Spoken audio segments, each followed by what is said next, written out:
Hey guys, tonight we begin with the end of the world. At least that's what it often felt like in the ancient past when the stars changed their usual pattern, or the moon turned the color of rust, or the sun vanished behind a sudden black disk. You're standing barefoot on packed dirt, staring up at a sky so crisp it looks painted except it's moving, whispering, pulsing with strange rhythms. And you have no telescope, no watch, no Wi-Fi, just your eyes, your breath, and the creeping suspicion that those tiny dots up there know something you don't. So, before you get comfortable, take a moment to like the video and subscribe, but only if you genuinely enjoy what I do here. And let me know in the comments where you're tuning in from and what time it is for you. It's always fun to imagine this sleepy little time machine stretching across the globe. Now dim the lights, maybe turn on a fan for that soft background hum, and let's ease into tonight's journey together. You live in a world where the sky's the only calendar that matters. You wake with the light and sleep with the dark, unless of course you're a priest astronomer, in which case you're up at 3 a.m. squinting at Venus and wondering if you've angered the gods again. There's no television, no movies, no Twitch streamers explaining the latest conspiracy about Mars. The stars are your only nightly entertainment. And sometimes, if you're lucky, they give you a surprise show, like a meteor shower that looks like the gods hurling glitter, or a lunar eclipse that turns the moon a delicious shade of spoiled wine. You don't understand it. Not really. But you do know this: when the sky changes, things happen. Crops fail. Babies cry. Kings suddenly retire. People build things. Big things. In the dirt. With sweat and stone and really bad shoes. Temples, ziggurats, pyramids, these aren't just fancy religious flexes. They're sky tools, celestial tuning forks, giant stone questions aimed directly at the heavens. Historians still argue whether these structures were planned entirely for astronomical use, or whether someone just thought triangles looked divine, but one thing's certain: the sky was not just decoration, it was data. And data in your world is sacred. You learn to watch. Carefully. Patiently. You notice that certain stars only show up in certain seasons. The sun always sets a little more to the left in winter, and one day you realize those patterns match things on the ground. Planting time. Flood time. Time to appease the angry volcano time. So naturally you try to keep track. Except writing hasn't been invented yet, or it's still in cuneiform, which is like texting in wet cement with a stick. So you do what humans always do when they're confused and afraid: you build something really big and hope it impresses someone. That's where the temples come in. You don't have lenses or satellites, but you do have architecture and obsessive pattern recognition. You drag stones across miles, stack them high, carve niches that catch the sun only once a year, build doorways that line up with Sirius like you're trying to send it a very large, very slow text message. The funny thing is, you're not just a stargazer. You're also a farmer, a poet, maybe even a tax collector on the side. You need the stars to tell you when the river will flood, when to sacrifice that goat, and when it's safe to start panicking again. And because you're human, you don't just want answers. You want stories. You name the constellations after hunters, scorpions, and bulls because really, a triangle of dots becomes way more memorable when you say it murdered a demigod. You lie on your back, staring into the abyss, and trace myths across the sky. Each night, the sky is a storybook, except it's written in light, and the pages are about 93 million miles away. Of course, sometimes the stars don't cooperate. They vanish behind clouds. They wobble when they're not supposed to. Comets show up uninvited like your weird uncle at a wedding. And because you lack the words gravitational pull or axial tilt, you do what any rational ancient person does. You assume the gods are annoyed and someone needs to fix it. Possibly by dancing. Possibly by fasting. Possibly by launching a goat off a cliff at dawn. We'll get into that later. The sky is beautiful, yes, but it's also terrifying. It's the one thing you can't touch, can't tame, and can't escape. You live beneath it like a mouse under glass, watching patterns shift above your head, hoping you interpret them correctly. And if you do, you might get a good harvest. Or maybe you'll invent a whole new religion. Or maybe you'll build something tall enough to get a better look. Either way, you're stuck with the same problem. How do you read a sky that refuses to sit still? So you guess, you measure. You count the days between full moons. You dig holes in lines and build pillars to cast shadows. You invent calendars, some more accurate than others. Looking at you Romans. And through it all, you wonder, why does it matter? Because it does. Because the sky doesn't lie. And because it's the only clock you've got. You trudge through ankle-deep dust past sun-baked brick walls that shimmer in the heat. Welcome to ancient Sumer modern-day southern Iraq, where your job, lucky you, is to climb a ziggurat and look at the moon. Not for fun, mind you. You're not out for a moonlit walk or some romantic stargazing. No, you're on official duty. Divine cosmic high-pressure duty. You're a priest astronomer in the world's first known civilization. That means you wear an itchy robe, mumble a lot in syllables no one else understands, and have a job description that includes predict celestial omens and make sure the moon doesn't freak out. If you mess this up, the king might think it's time to invade someone. Or worse, that the gods are mad at him. And then you'll find yourself reassigned 6 feet underground. So here you are climbing a towering platform made of mud bricks stacked so wide it could host a picnic. At the top, no telescope, no lens, no cozy little dome. Just your eyes the horizon and a slab of stone carved with rows of dots. Welcome to the ancient star log. You sit cross-legged on a mat, squinting into the darkness. A breeze picks up. Somewhere a goat bleats. You're waiting for the moon to rise, and not just any moon, but the moon. The one that completes the cycle. If it's late, ominous. If it's early, concerning. If it looks slightly reddish, time to sacrifice another sheep. Historians still argue whether these observations were strictly scientific or completely drenched in ritual paranoia. The answer is probably yes. Because to you, science and religion aren't separate.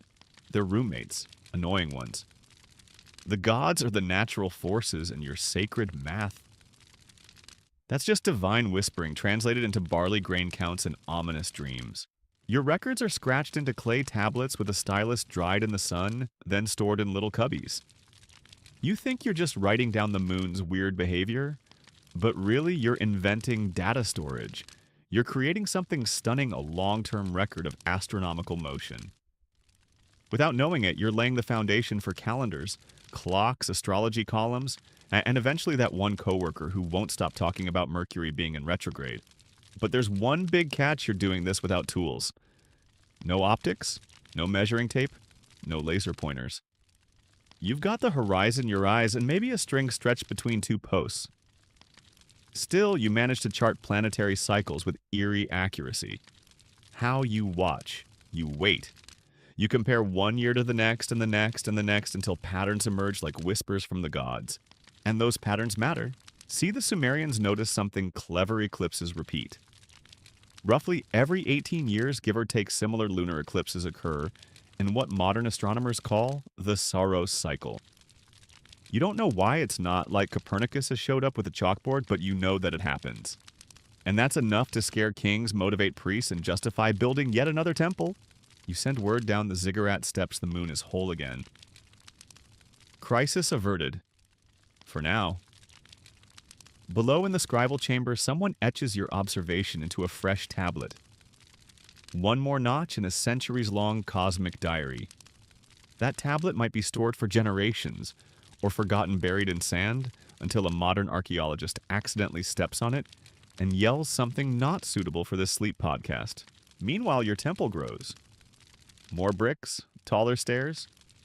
Why? Because a higher view seems holier. And because the more dramatic you're building, the more your predictions seem impressive, even if they're just educated guesses. You don't need precision, you need theater. So ziggurats rise across Sumer like oversized wedding cakes, massive, layered, and strangely decorative. But don't let the aesthetics fool you. These aren't just pretty platforms. They're time machines. Solar calculators, lunar panic stations, and you're their human lens. You notice that Venus, the bright morning star, follows a regular pattern of appearance and disappearance. It becomes a clock of sorts, one that helps you predict seasons and ceremonies. And because it's beautiful and mysterious, you turn it into a goddess Inanna, a deity who's both a celestial body and a political symbol. Convenient, right? You tie the heavens to your myths, your monarchs, your meals. Venus isn't just a light in the sky, it's the cue to start planting. Or fasting. or marching your army across a neighboring city-state while blaming divine timing. Of course, sometimes you get it wrong. The eclipse arrives early, a comet surprises you, your barley offering spoils, so you hedge your bets. You tell the king, this omen might mean disaster or opportunity. That way, if the crops fail, it's the disaster part. If they thrive. Clearly, it was the opportunity.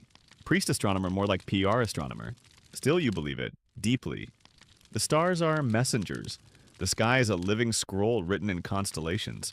Your job is to read it, interpret it, warn people before it's too late. And if you're lucky, maybe you'll be remembered as more than the guy who once misidentified a lunar shadow as divine judgment and got a whole village to fast for 2 weeks. But probably not. What matters is that you showed up. Night after night. You climbed the stairs, you faced the silence, and you watched. And the stars in turn watched you back. You are sweating, profusely. Egypt is unforgiving this time of year, which is to say always. The Nile glints in the distance like a lazy snake, and you are standing in the shadow of something impossibly large, a pyramid mid-construction. Dust clings to every inch of you, and your job today, help ensure that this royal tomb is aligned perfectly with the stars. No pressure. Just the eternal soul of a divine pharaoh riding on your spatial awareness. You didn't come here for architecture, you came here for astronomy. But in Egypt, the two are inseparable. You don't just look at the heavens, you build toward them. If Sumer was all about layered towers, Egypt is obsessed with precision. Angles, symmetry, cosmic geometry baked into the bedrock. Right now, you're part of a temple building crew that includes stonecutters, laborers, priests, and a small sunburnt man with a string, and a plumb bob who keeps shouting at everyone to move left. Know your left. He's the temple surveyor, and today's mission is to make sure the pyramid's corners line up with the cardinal directions, north, south, east, west. Not almost. Not close enough. Exactly. Because this isn't just a burial site, it's a spiritual compass. How do you do this without a compass? You turn to the stars. Specifically to a little constellation, you might know the Big Dipper. Ancient Egyptian stargazers tracked the circumpolar stars, those that never dip below the horizon, and used them to find true north. They'd watch the sky at night, mark where certain stars rose and set, and cross-reference the midpoint to get a celestial north. No magnets, no GPS. Just repeat observations, knotted ropes, and a stunning amount of patience. Historians still debate whether they used a sighting tool, maybe a straight wooden staff called a merket, or an L-shaped shadow caster called a bay. Either way, you and your team spend days charting the stars, then days more hauling limestone, under the mistaken impression that your vertebrae are optional. And all of this work for alignment. Not just symbolic either. The Great Pyramid of Giza is aligned so precisely to true north within a fraction of a degree that modern scientists are still quietly impressed. Some whisper aliens. You, on the other hand, whisper geometry and sweat. Inside the pyramid, hidden shafts point toward certain stars like Orion's Belt and Sirius, sacred in Egyptian lore. Those shafts weren't just for ventilation. They were cosmic escape routes. The pharaoh's soul, according to belief, needed a clear star path to ascend and join the gods. If you misaligned it, well, there's no polite way to say eternal afterlife traffic jam, but that's essentially the concern. By the way, while you're fussing over astronomical alignments, you're also carving stories into the temple walls. Stories that merge constellations with mythology. Nut goddess of the sky arches overhead, swallowing the sun each evening and birthing it anew at dawn. Ra's solar barge floats through the heavens by day and navigates the underworld by night. You don't just watch the sky, you narrate it. Of course, you can't help but throw in a few fringe details, like how some temples appear to line up with solstice sunrises or the heliacal rising of Sirius, the brightest star in the sky, and a key player in predicting the Nile flood. When Sirius first reappears at dawn after disappearing for weeks, that's your ancient calendar flipping to start panicking about riverbanks. You note this with ritual seriousness. You light incense. You chant. You draw a straight line from the temple's doorway to that distant point on the horizon, where Sirius will rise just for one day. And when it happens, people cheer. Priests nod solemnly. Farmers pack their bags. You, however, check your alignment calculations again. Because missing that rising by even one day means the flood predictions are off. And that means drowned crops, angry nobles, and someone blaming you for it all. There's a moment late at night when you lie flat on the temple roof and watch the stars arc overhead in silence. The desert is cold. Your back is stiff. You think about how these glowing dots have been watched for thousands of years and will be watched for thousands more. Yet here you are, a tiny mortal carving meaning into the cosmos with ropes and ramps. You fall asleep wondering if the gods are watching you back. Or laughing. You also wonder who decided building a giant triangular tomb was the best way to measure a star. But then you remember triangles are stable, immovable. They reach upward. They endure. That's the point. The temple, the pyramid, the alignment, they're all part of the same story. A story where the heavens are perfect, and your job is to make the earth mirror them. Badly, with sandstone. And when it's all done, when the dust settles and the pharaoh is buried with his jewelry, his food, his cats, and his extremely overconfident expectations for the afterlife, you step back and look up. The stars haven't changed. Not really. But now there's a giant stone triangle pointing at them. You hope that's enough. You're in a field. It's cold. It's raining. You're trying to understand why you were asked to roll a 12-ton rock across a swamp so it could be stood upright in a circle with other 12-ton rocks, all for a sunrise that happens once a year. Welcome to Neolithic Britain. There's mud in places you didn't know mud could go, and the only real comfort is that nobody else knows what's going on either. That includes you, the village stargazer, part-time shaman, a part-time architect, and full-time question mark to future archaeologists. You squint at the gray sky and wonder what you're even doing out here. The calendar says it's midsummer because you invented the calendar last season, based entirely on when that one rock cast a very long shadow directly onto that other rock. So naturally someone decided it would be fun to recreate that moment forever. In stone. The result: a circle of towering megaliths, eerily silent, slightly uneven, and unbelievably heavy. Stonehenge isn't built for comfort. It's built for meaning, for timing, for cosmic coordination, and possibly for confusing tourists 5,000 years later. You're not sure if it's a temple, an observatory, or just an elaborate way of saying, don't plant carrots yet. Historians still argue whether it was ceremonial or scientific or both, or neither.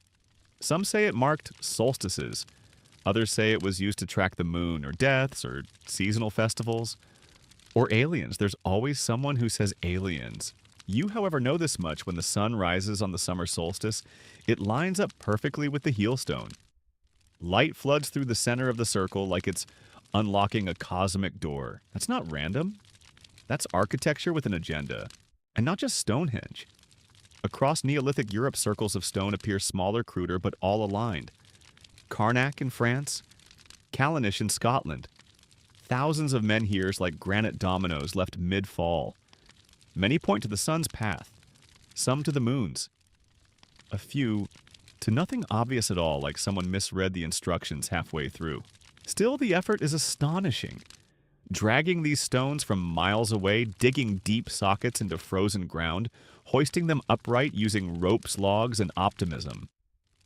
You don't have mathematics as we know it, but you've got intuition. Trial and error. Watching shadows crawl across the grass and marking where they land year after year. You crouch, poke a stick into the ground, wait for the sun to move. And when it does, just slightly you mark it again. Day after day, season after season. Until you can predict it. Until you can build for it. And then you convince your neighbors to help you move boulders for reasons that boil down to trust me. You'll see it when the light hits just right. You're lucky they don't throw you into the bog. But there's something magical about that morning. The one where the sun does exactly what you hoped it would. Light slices through your carefully positioned stones and lands on the exact spot you predicted. People gasp. The village chief pretends he understood all along. Someone offers you a hunk of bread and nods in approval. That's your reward.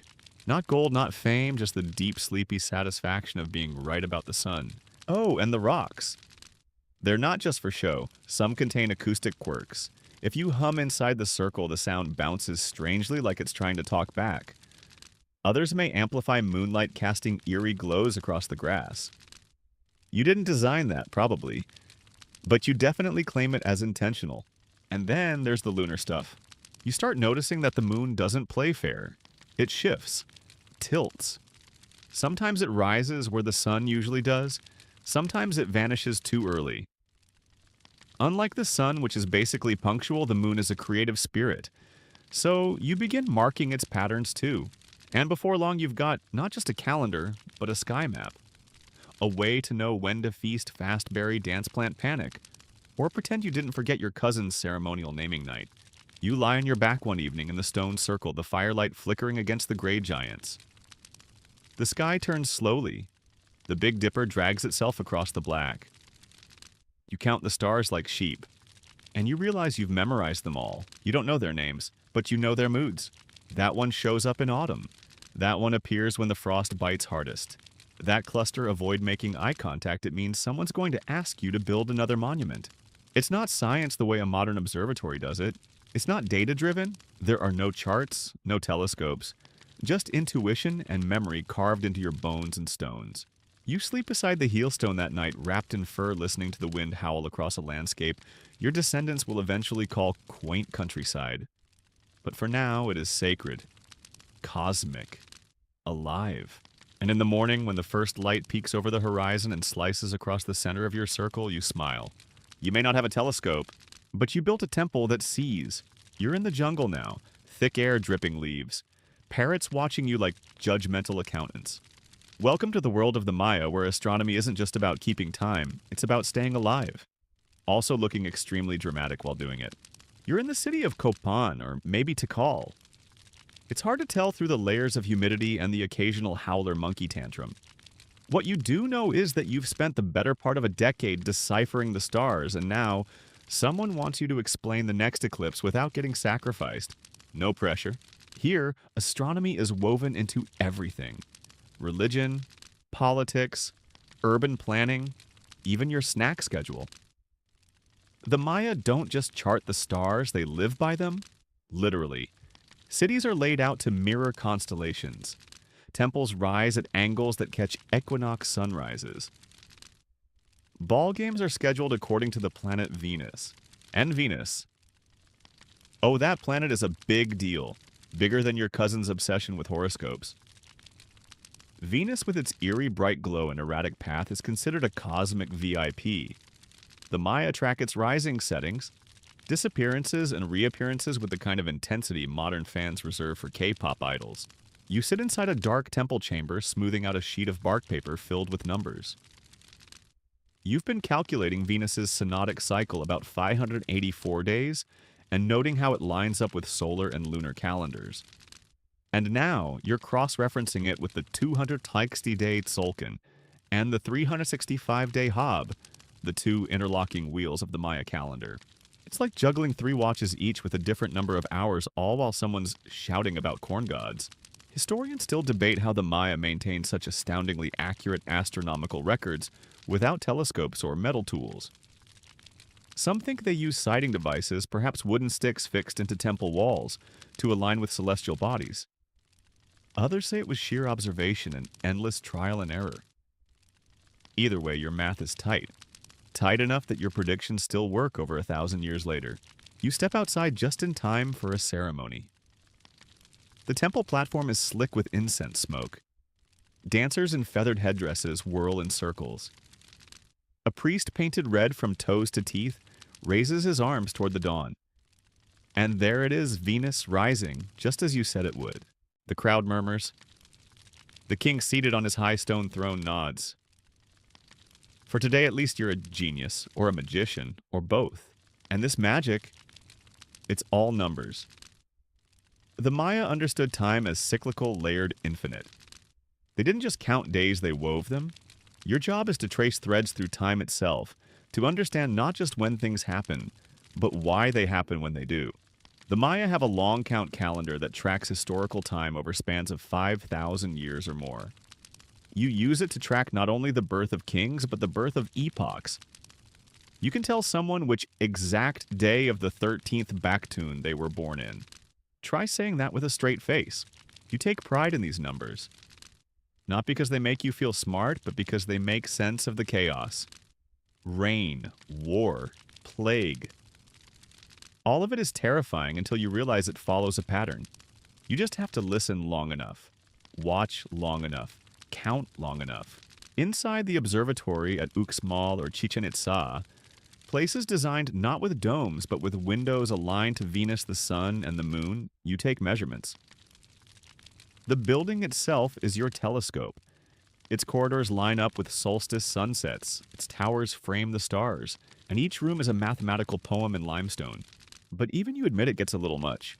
You once spent 4 days fasting just to be pure enough to calculate a solar zenith.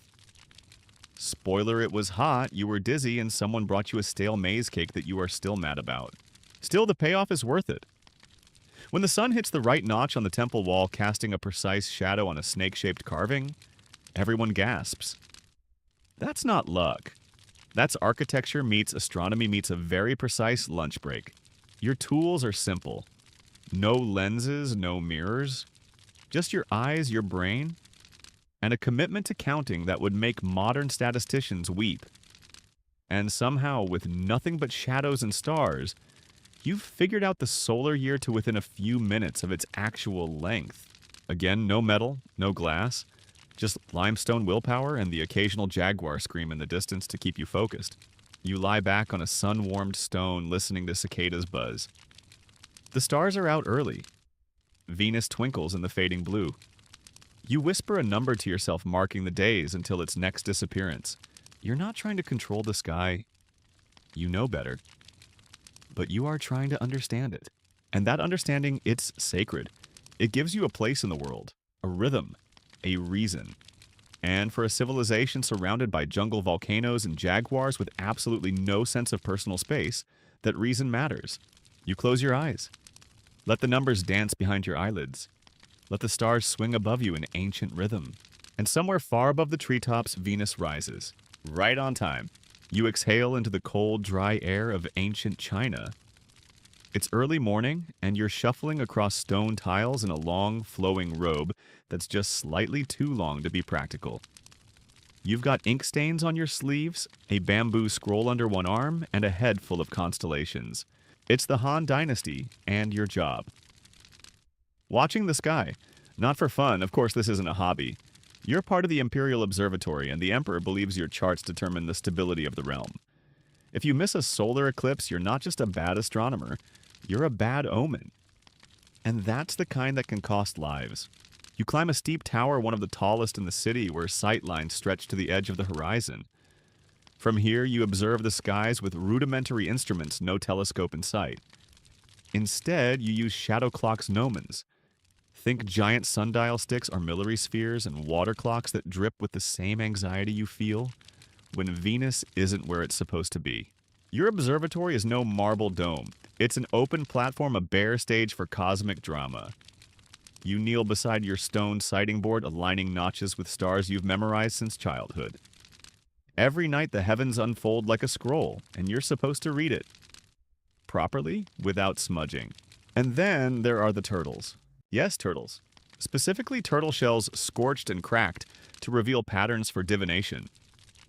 Before telescopes, sometimes all you had was a little smoke and some creative interpretation. The practice isn't strictly astronomy, but in China, astrology and science are tangled like noodles in a soup bowl. What the stars do isn't just math, it's message.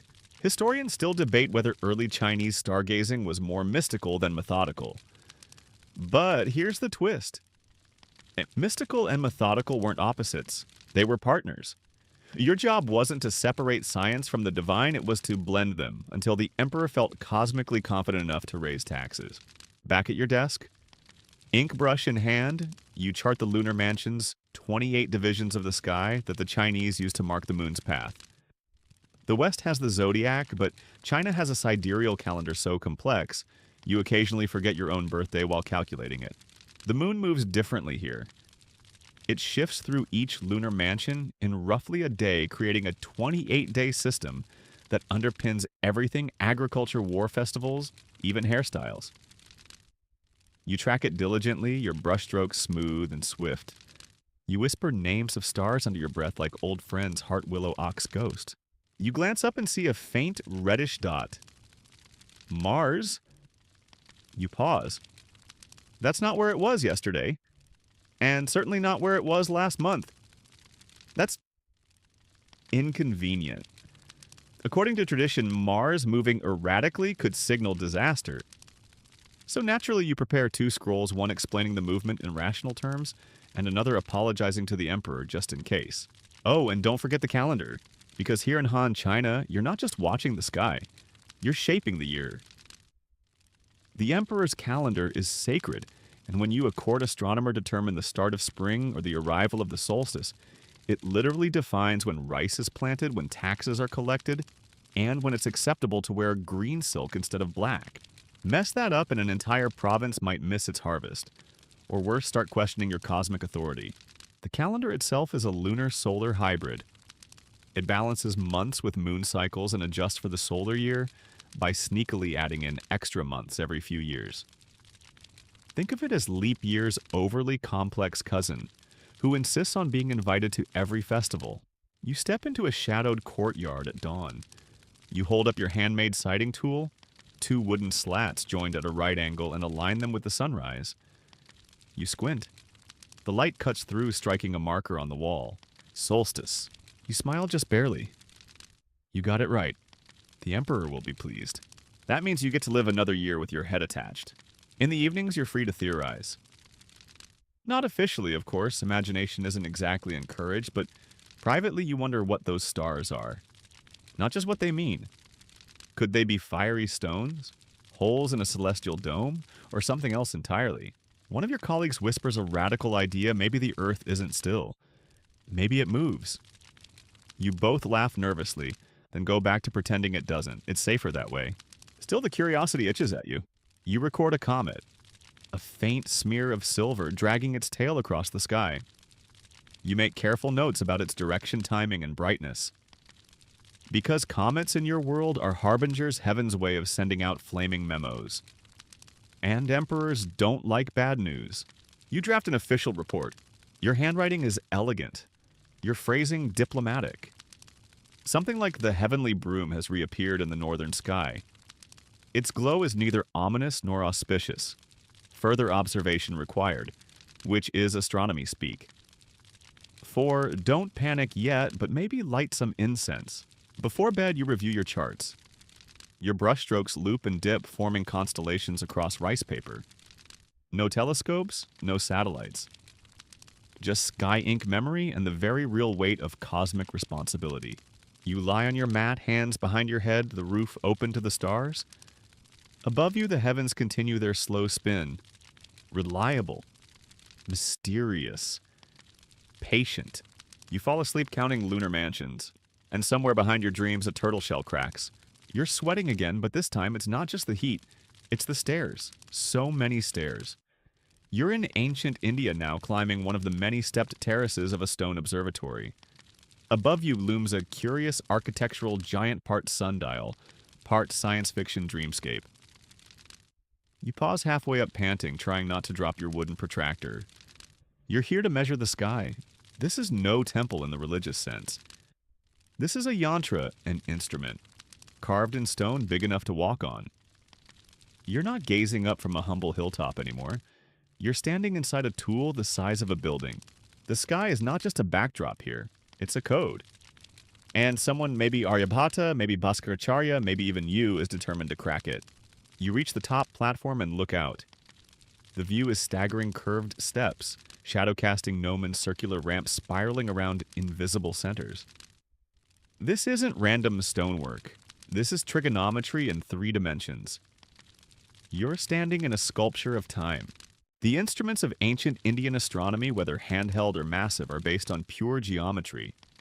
Angles, shadows, the arc of the sun, the rise of a planet. You don't rely on lenses, you rely on ratios, on circles and signs.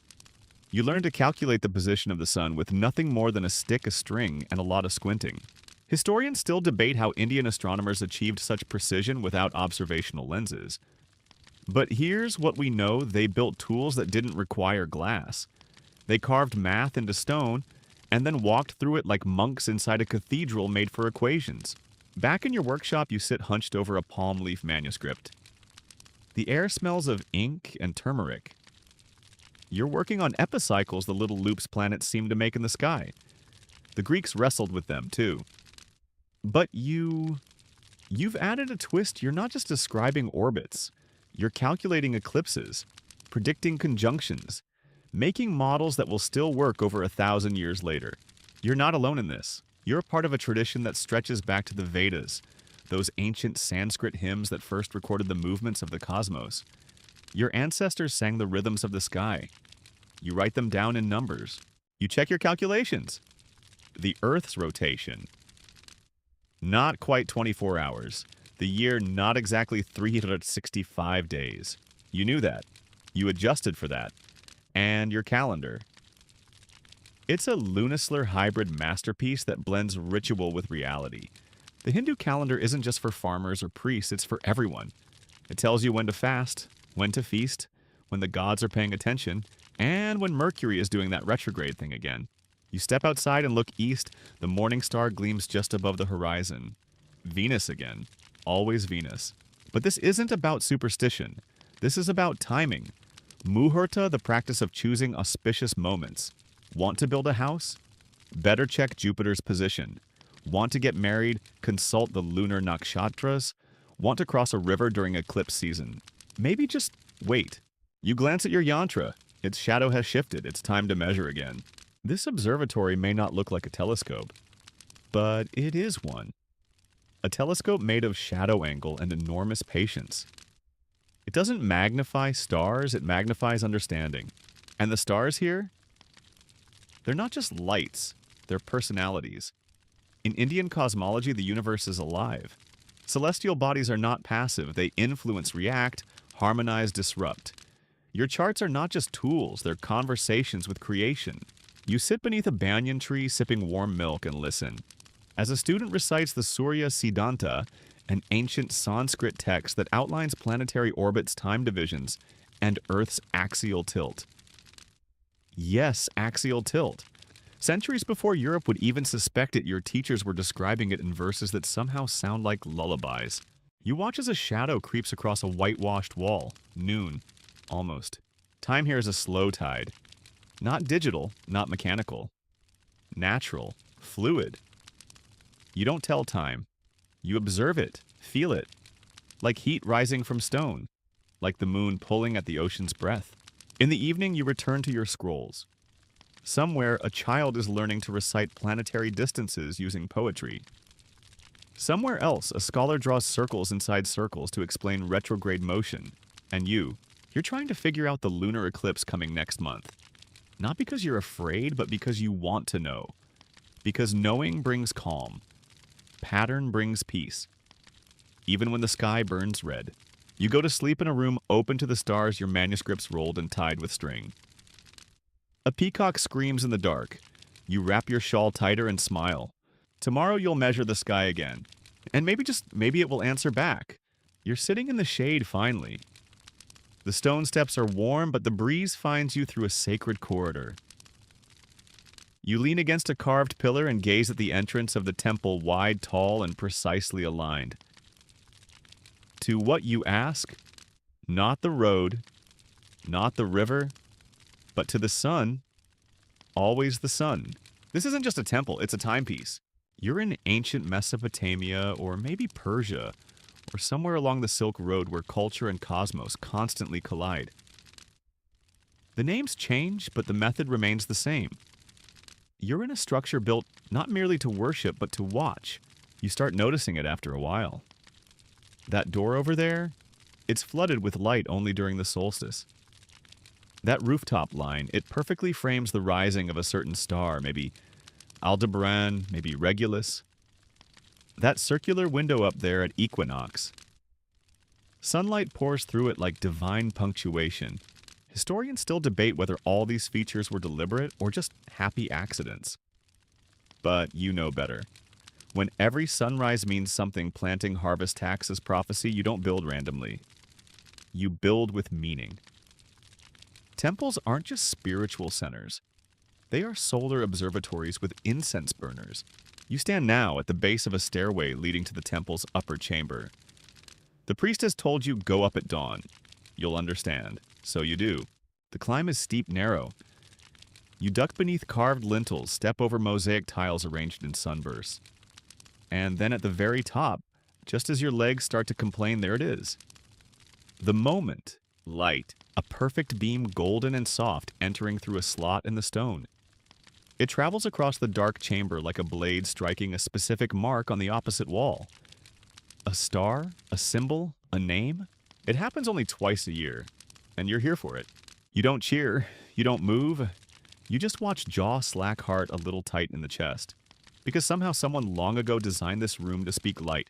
No telescope, no calendar on the wall, just angles and patience. You begin to understand this temple isn't built for the gods. It's built with the gods in mind. Or at least their patterns. These walls catch celestial rhythms like an ancient antenna. They measure time with shadow and sunbeam. You're not just praying here, you're participating in a planetary ritual. Back in the courtyard, other worshippers file in. They bow, they chant. They don't look up, but you do. You always do. Because you've seen something temples aren't passive. They're instruments. You begin to map the other alignments. That column's shadow. Exactly one handspan long at noon during midsummer. That stone circle at the garden's edge, it frames the heliacal rising of Sirius again. Always Sirius. That star really gets around. You lie in the grass beside the wall. The sun warms your face. You trace its path silently, eyes squinting, letting time pass through you instead of counting it. And still there's the moon. Always the moon. It's waxing and waning its reluctance to stay on schedule. But even it can't resist a bit of irregularity. You start noticing that every 18 years roughly the eclipses seem to repeat. The temple priests mark it on the calendar. They call it the cycle of the serpent or heaven's repetition. You just call it satisfying. You chalk it on the stone. Not because you'll be around in 18 years, but because someone else might. You imagine a young apprentice finding the mark, counting the days, realizing you were right. The idea makes you smile. Night falls. You light a lamp and walk the perimeter. Shadows stretch long across the tiles. You catch sight of the constellation Orion rising in the east. Familiar. Anchoring. You stop and whisper its name as if greeting an old friend. Even here with no dome, no lens, no polished glass, you feel like you're inside an observatory. Because you are. This entire place, its walls, its courtyards, its towers and slits and sightlines, it's all been arranged to align with something bigger than itself. The sacred and the scientific have danced into one. It's subtle, sure, you wouldn't know it walking past. But live here long enough and you begin to feel the clockwork beneath your feet. The sky above doesn't just turn, it connects. You sleep inside the temple tonight. Not because you have to, but because it feels like the safest place to be when the stars come out. And as you drift off, the moonlight slices across the floor, hitting that same mark by the altar. Right on time, you're in trouble again. This time, it's not because you miscalculated an eclipse, or let a shadow fall slightly to the left of the solstice marker. No, today's problem is much simpler. Someone has asked you to explain the difference between astronomy and astrology, and you stuck in ancient Babylon are not entirely sure there is one. You rub your temples. You've got star charts to draft omens to interpret, and a goat offering scheduled before dinner. But here comes another nobleman asking if Saturn's position means he should marry his cousin's widow or invade the neighboring province. You sigh. Deeply. Because here's the thing in your world, the heavens don't just influence life. They govern it. You sit inside a smoky chamber lit with oil lamps. The clay walls are lined with cuneiform tablets stacked in rough shelves. Most of them contain data star names, rising times, planetary cycles. But just as many contain dreams, interpretations, symbols, warnings. A goat born with 2 heads. That's a Venus problem. A thunderstorm during a royal haircut. Definitely Mars. Historians still argue whether Babylonian scholars were closer to scientists or soothsayers. But you don't see a distinction. You track Jupiter for years, recording its retrograde path meticulously, then turn around and use that same data to advise the king on wheat taxes. To you, the stars don't just shine, they speak. And your job is to translate. So you've created a hybrid craft part, observation part, imagination part, political survival strategy. The Enuma Anu Enlil, a massive collection of celestial omens, sits open before you. Line after line of if X appears, then Y happens. It's like the universe is texting you one ominous horoscope at a time. You've become a kind of celestial bureaucrat. You take night shifts at the top of the ziggurat recording. Whether Venus rose before or after the moon, how bright it appeared, and how long it stayed visible. You don't just note the position, you note the context. Was there wind? Were there clouds? Did your apprentice sneeze? Because that's the real game pattern recognition with a touch of poetic license. You remember last week when you spotted a conjunction of Mars and Saturn? An ominous pairing if there ever was one. You quickly drafted a tablet a day of reckoning approaches. The king must remain still and give no orders. That bought you at least 2 days of quiet. And it's not just the planets. You catalog eclipses with obsessive care. Solar, lunar, partial, total, you treat them all like divine telegrams. You've even noticed something eclipses seem to happen in patterns. And if you wait long enough, around 18 years, they repeat. You can't explain why, but you can use it, which, let's be honest, is more than enough for your employer. You consult your star almanac. It's handwritten, slightly smudged, and full of margin notes that read like sleepy mumbling bright. Yellowish. Maybe Venus more soup tomorrow. You chuckle softly. But there's a danger to all this too. Predict correctly and you're a prophet. Predict wrong and suddenly everyone remembers that time you said a comet meant peace and the temple burned down the next day. So you hedge your bets. You use vague phrases, fortunes will shift. Beware the sky when it speaks. Mars is in an unfamiliar place today. Sounds deep, means nothing. Protects your neck. Still, there's something deeply satisfying about it. You feel it when you're standing on the ziggurat roof at dusk, the breeze curling around your robes, the horizon slowly swallowing the sun. You look up.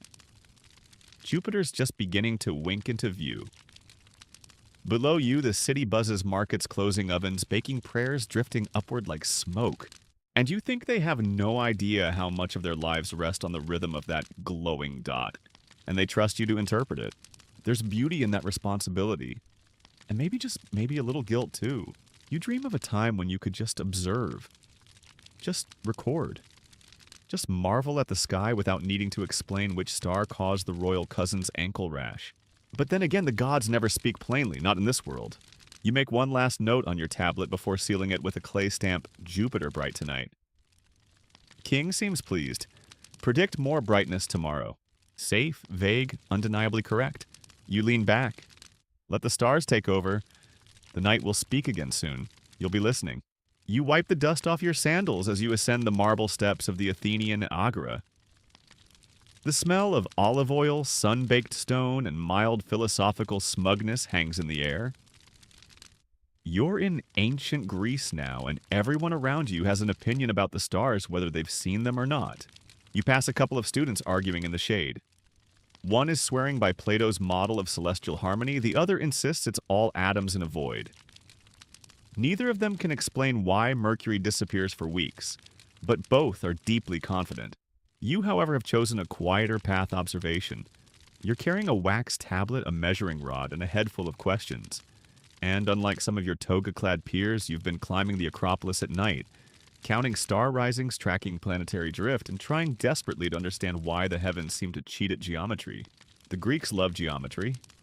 Circles, spheres, harmony. The universe to them is supposed to be perfect. So when the planets go rogue, looping backwards, slowing down, reversing course, they don't scrap the theory. They invent epicycles, tiny circles riding on bigger circles. It's like saying, no, the gods are still perfect. They're just doing a little dance. Historians still argue whether this model was sincerely believed or just mathematically convenient. Either way, it worked. Sort of. Most of the time. Enough to keep philosophers writing and students nodding. You attend a lecture in the Lyceum, where an older man in a frayed hymation explains that the earth doesn't move. That it can't move. that it sits at the center while everything else politely spins around it. You raise your hand to ask what if that's not true and are promptly handed a mop. Because here in Athens, questions are allowed, but answers better align with Aristotle. Still, there are whispers. You meet a young student. Quiet, ink-stained fingers, eyes always skyward, who thinks maybe the earth does move, that the stars stay still, that the heavens aren't perfect circles, but something messier. You nod silently. You've thought the same. But for now, you both agree to draw more circles. It's safer. You build your own instrument, an early astrolabe, a kind of bronze slice of the cosmos. It has moving parts, tiny etchings, and a satisfying click when the rings align. You use it to measure star altitudes, predict risings, even track the moon. It's beautiful, it's flawed, but it's yours. And while your neighbors are praying to Apollo, you're charting his solar path with obsessive glee. You begin to notice something strange. Each year the sun rises just a hair off from where it rose last year. Not a lot, just a whisper. But over decades it's noticeable. You wonder, is the sky shifting? Are we wobbling? You write it down. No one believes you.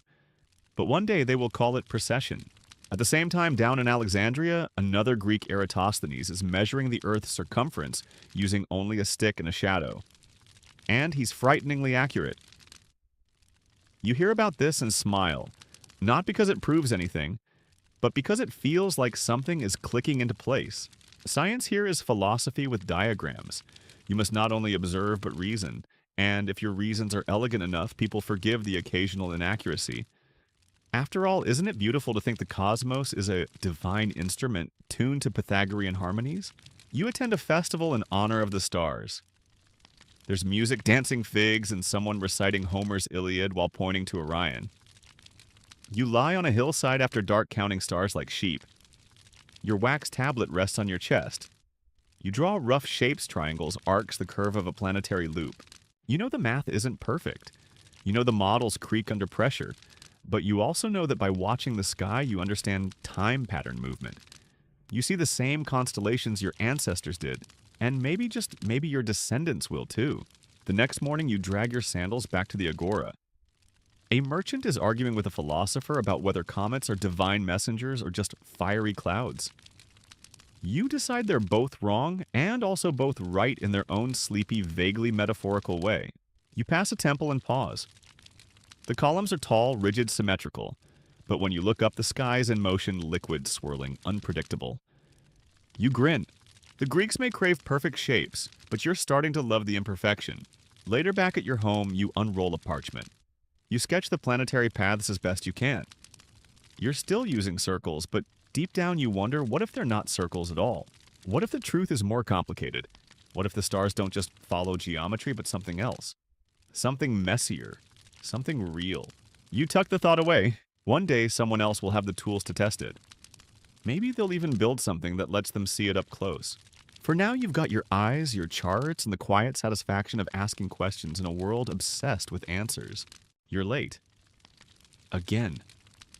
Which in ancient Rome is more embarrassing than dangerous unless you're the one in charge of the city's newest sundial? Then it's both. You jog across the Forum Toga, flapping like a frustrated bedsheet, carrying a handful of scrolls and a bronze stylus. You arrive at the stone plaza where Rome's proud new horologium, the sundial, casts its long, haughty shadow across engraved marble hours. A small crowd is gathered, a senator is frowning, and the shadow, it's definitely off. Welcome to the Roman Empire's version of timekeeping.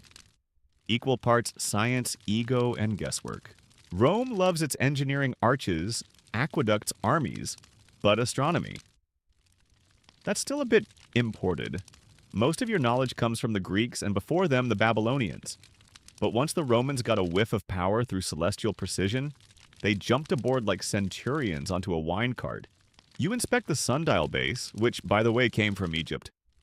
Literally. Augustus had it hauled from Heliopolis, a towering obelisk, already ancient, plopped right in the middle of the campus Martius. Why? Because nothing says I control the world like dragging a foreign solar symbol across a sea and sticking it next to your gym. The plan was simple: install the obelisk as the gnomon. The stick that casts the shadow carve hour lines in the pavement, and boom, Rome now owns time. There's only one problem. The sundial doesn't work. Well, not exactly. It works in theory. But Rome's latitude is different from Egypt's. The sun behaves differently here. Shadows fall at the wrong angle. Some hours are too long, others too short. And no one can quite agree on what time noon actually is, especially when someone keeps recalibrating the lines with a chisel after too much wine. Historians still argue whether the Roman horologium was ever truly functional. Some say it was mostly symbolic, a flex of imperial knowledge. Others believe it was misaligned from the start, but you're the poor soul tasked with making it look like it works anyway. So, you make corrections. Quietly. You adjust the schedule of official processions to match the sundial's current mood. You declare festivals to fall on days when the shadow just happens to land on a neat marker. You start wearing a slightly embarrassed smile as your signature accessory. Because in Rome, image is everything. Back in your quarters, you roll open scrolls full of calculations. Some your own, others stolen from Greek manuals. You try to make sense of the analemma, the strange figure-8 path the sun traces in the sky over a year. It messes with your timekeeping, makes sundials quirky, but you don't fully understand why. You write anyway. Charts tables, clever marginal notes like shadow not matching prediction, blame clouds. At night, you climb a hill outside the city. It's quieter here, no vendors, no debates. Just you and the stars. You track the constellations with your eyes, noting their positions. The Big Dipper hangs low. Jupiter gleams in the east. You sketch the sky as best you can, flattening the dome of heaven onto a scroll. You've heard of devices, bronze discs with rotating arms gears that predict eclipses. Someone calls it the Antikythera mechanism. You've never seen one, but it haunts your dreams. A machine that knows the stars better than you do. Terrifying and deeply exciting. Back in the city, time is chaos. Markets open when it's light, close when it's hot. Gladiator fights are afternoonish. Military campaigns are planned with more regard for omens than equinoxes. The average Roman doesn't care what time it is. They care if they're late for the bathhouse. And so your sundial becomes more decoration than direction. But that's okay, because in the corners of Rome there are still sky watchers. Quiet ones. Amateur observers with scratched tablets marking solstices, equinoxes, and lunar risings. You see them sometimes sitting on rooftops staring at nothing. And you feel a strange kinship. You think of the obelisk, of how its shadow will stretch across centuries, long after people forget which emperor placed it there, long after the pavement has cracked. The sun will still rise. The shadow will still fall. Maybe that's the point. Not perfection, not precision, just persistence. You sit on a bench near the horologium watching tourists wander past. One of them points at the shadow, clearly confused. You don't say anything. You just smile. Because while they argue about whether it works, you know the truth, it wasn't about telling time. It was about owning it. You're sitting in the cool courtyard of a Baghdad library. Not just any library, mind you, this is the House of Wisdom. And no, that's not just a poetic name. It's literally a place where people come to study the cosmos, debate geometry, translate Aristotle, and invent algebra on their lunch breaks. It's the 9th century, and you're part of the Abbasid Golden Age, arguably the greatest scientific moment the medieval world has seen. While most of Europe is tangled in feudal drama here in Baghdad, scholars from across the Islamic world are building instruments, refining planetary models, and staying up way too late looking at Jupiter. You're one of them. A quiet thinker with ink-stained fingers and a growing collection of brass astrolabes. Yes, astrolabes. Tiny universes in a disk. Precision tools that can track stars determine prayer times, measure latitude, and solve math problems faster than most people can find their sandals. You learned to use one when you were 9. Now you make them. You run your fingers over the etched star map on your favorite astrolabe. Each point corresponds to a known fixed star. You rotate the rete, the fancy star-pierced spinning part, align it with the altitude of a star you saw just after sunset, and boom. You know, the time, the date, and what direction to face for Mecca. No telescope. Just brilliant geometry and a tool that fits in your satchel. Historians still argue whether this era's astronomers were trying to explain the universe or simply model it for practical use. You personally don't care. You're too busy rewriting Ptolemy with side notes like, nice try, buddy, but Venus does something weird here. Because here's the truth. Ptolemy's Earth-centered universe was useful, but not perfect. And here in Baghdad, surrounded by Persian mathematicians, Arab translators, Indian astronomers, and even the occasional Greek-speaking monk perfection, is something you aim to correct, not revere. You sit beside a globe that isn't just decorative, it's a celestial sphere. It spins. You and your colleagues mark planetary paths on it with pins and thread. Mars is acting up again. Retrograde, always showing off. You draft a model that uses something new. Epicycles inside epicycles, sure, but with better math. You refine the inclination of the moon's orbit. You predict eclipses not just by memory, but by calculating the angular separation of the lunar nodes. It's not flashy, but it works. And it works without telescopes. Because what you lack in glass, you make up for in numbers. You've got ZG's astronomical tables packed with planetary positions, star coordinates, eclipse data, and more. You inherited them from the Persians, edited them with Indian input, then scribbled your own frustrated notes all over them. You correct for parallax, atmospheric refraction, even calendar drift. Oh, the calendar. Don't get started.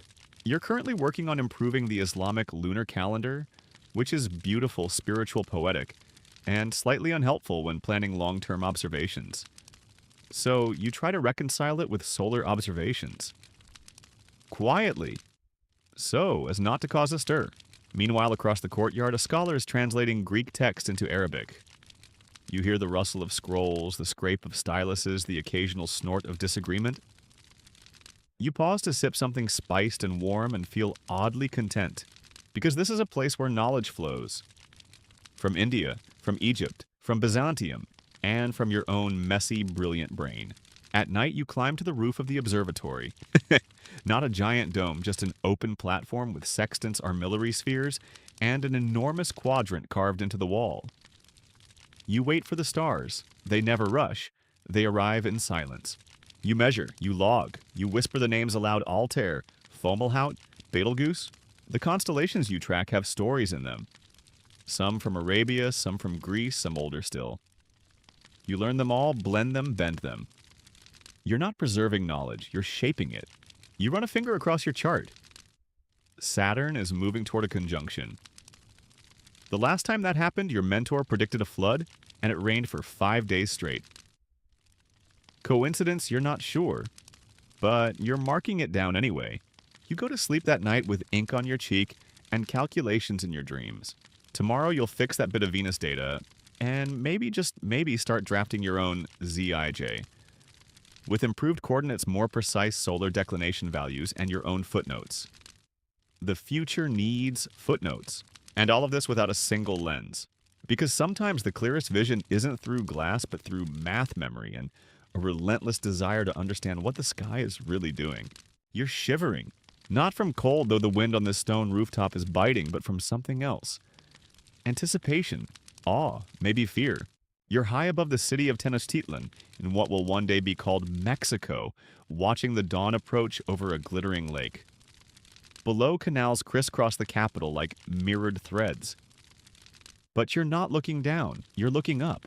Because today Venus will rise before the sun, and you have a fire to light. You're an Aztec Tlamatini, a wise one part priest, part astronomer, part historian, well, a lot of things. Your temple duties involve ritual, yes, but also careful, obsessive skywatching. In this world, celestial bodies aren't just passive lights. They are deities, warriors, ancestors, and threats. Venus is a big deal here, known as Tlahuizcalpantecutli. Lord of the House of Dawn, Venus is associated with omens, war, and rebirth. Its appearances in the sky, whether as morning or evening star, are watched like royal announcements. When Venus vanishes or reappears, something always changes. Crops? Politics? Fate.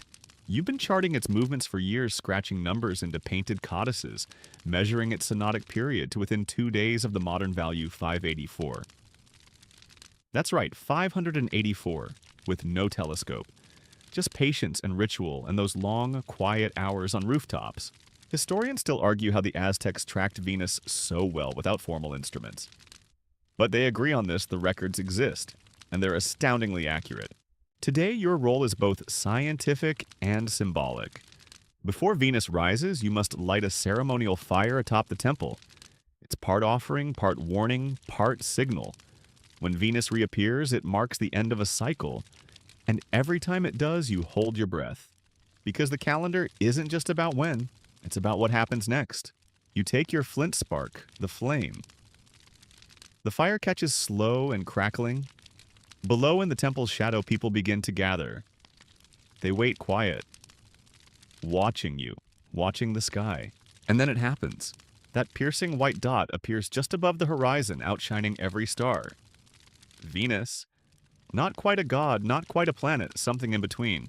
You raise your hands, not in praise, in recognition. You are not commanding the sky. You are acknowledging it. Aztec astronomy is woven into the fabric of daily life. Calendars like the 260-day Tonalpohualli and 365-day Xiuhpohualli intertwine ritual and agriculture, birth and death, reign and war. You use them together like gears in a great cosmic clock, and you're the timekeeper. You step down from the temple through incense and flower petals back into your study. Codices unfurl before you painted deer hide and paper made from fig bark.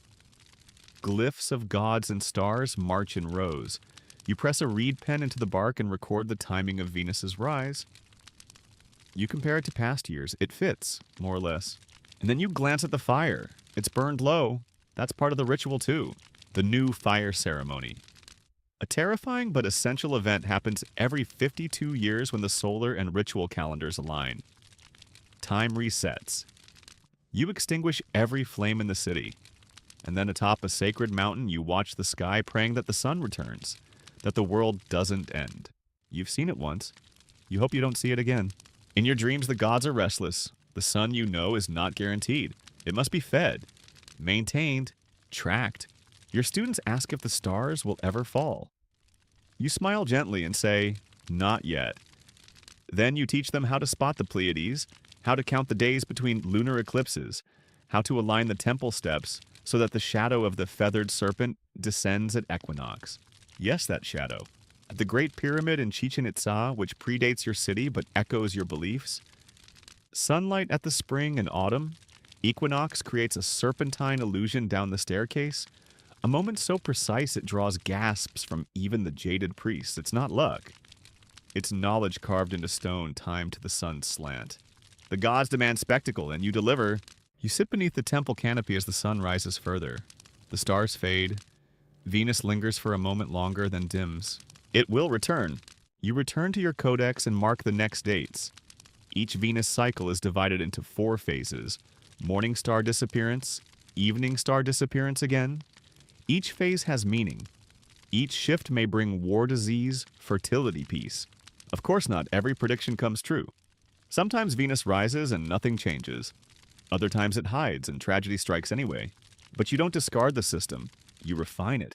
Because in your world, the sky is not entertainment. It's a teacher. And you're still learning. You lie on your woven mat that night, staring at the stars through a gap in the stone ceiling. You hum a quiet song of the gods, not out of fear, but reverence. And somewhere on the horizon, Venus prepares its next reappearance. And you'll be ready. You're sitting in a pew.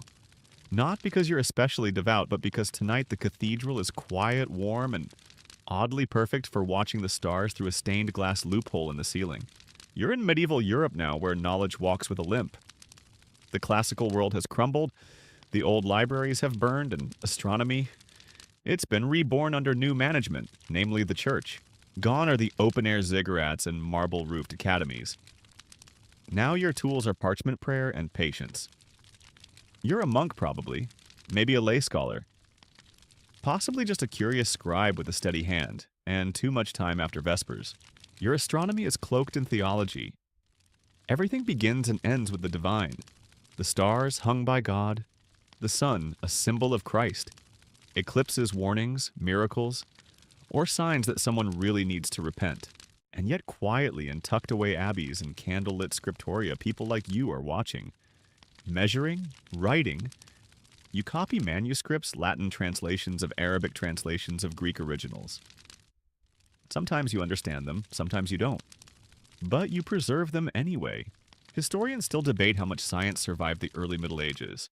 But you know this enough survived to build again. You kneel in a cloister garden with a sundial etched into a flat rock. You've learned to track the hours by watching where the shadow falls on the herb patch.